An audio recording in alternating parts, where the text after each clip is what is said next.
اخترت لك يا الحبيب 10 لقطات من افلام مشهوره، واللقطات دي مقتبسه من لوحات عالميه.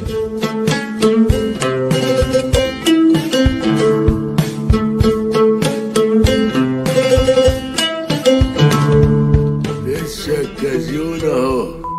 خلينا في الفيديو ده بس نقول ايه هي المشاهد اللي اخترناها، وايه هي اللوحات المقتبس منها المشاهد واللقطات، من غير لا تحليل ولا شرح. ولو عجبكم الفيديو ممكن نعمل جزء تاني نتكلم فيها عن تحليل المشاهد وعلاقة المشاهد واللقطات باللوحات المقتبس منها.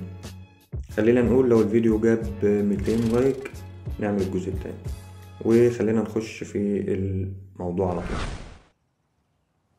Which would be worse?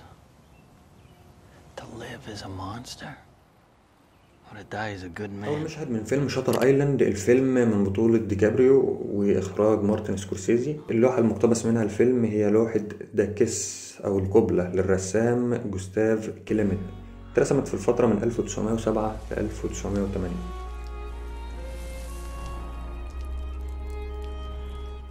ايه بقى العلاقة أو الرابط بين المشهد واللوحة؟ وهل ده مجرد اقتباس، يعني مشهد أو لوحة عجبت المخرج مارتن سكورسيزي فحب يحطها في الفيلم بتاعه في الكادر، ولا في منها رسالة؟ كل ده هعمله في جزء تاني لو لقيت تفاعل واهتمام وناس بتنزل تعمل سبسكرايب تعمل لايك والحاجات دي. In this wasteland, I am the one who runs from both the living and the dead. تاني مشهد من فيلم ماد ماكس فيوري رود 2015، بطولة توم هاردي وإخراج جورج ميلر. واللوحة المقتبس منها اللقطة هي لوحة الفيلة لسلفادور دالي، اترسمت سنة 1948.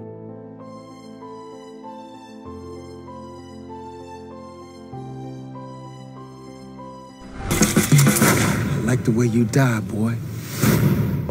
تالت مشهد من فيلم جينجو أنشيند لكوينتين تارانتينو، بطولة كريستوفر والتز وجيمي فوكس. واللوحة المقتبس منها المشهد هي لوحة بوي إن بلو أو ذا بلو بوي للفنان توماس جيمس برو، واترسمت سنة 1770. الرابع هو مشهد من فيلم دايز اوف هيفن للمخرج تيرنس مالك. طبيعي طول ما احنا بنتكلم عن الفن والرسم والكادرات الارتستيك كده يبقى احنا هنجيب سيرة تيرنس مالك. اللقطة من الفيلم مقتبسة من لوحة كريستينا's وورلد أو عالم كريستينا للفنان أندرو وايث، اترسمت سنة 1998.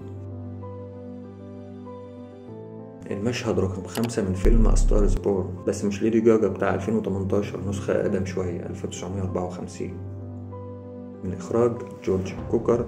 واللوحة المقتبس منها الشوت في الفيلم هي لوحة دانسرز تاين شوز للفنان إدجار ديجاس، اترسمت سنة 1883.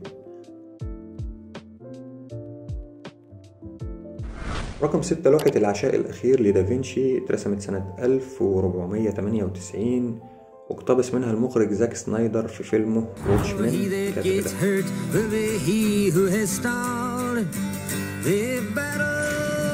وغيره كتير من المخرجين في أفلام كتير لحد ما بقت تعتبر كليشيه على مستوى الصورة، بس لسه شكلها حلو.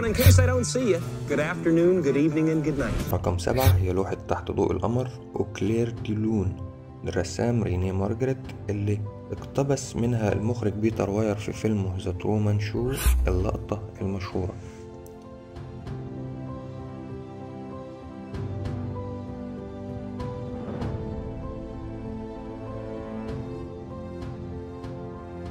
رقم 8 المشهد من فيلم ذا ريفنانت بطولة ديكابريو وإخراج أليخاندرو جونزاليس، مقتبسة من لوحة الدير في غابة البلوط، رسمها كاسبر فريدريك في الفترة من 1809 ل 1810.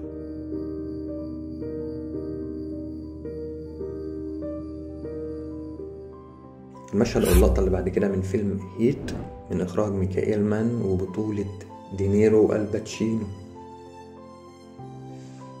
واللقطة في المشهد مقتبسة من لوحة باسيفيك.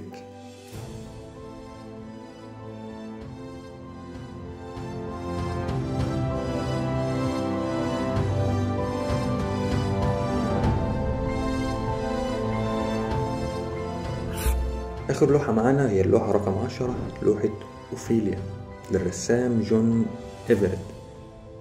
وأوفيليا دي شخصية من مسرحية هاملت لويليام شكسبير، ومنها اقتبس المخرج لارس فون تيرير في كادر في فيلمه ميلانكوليا.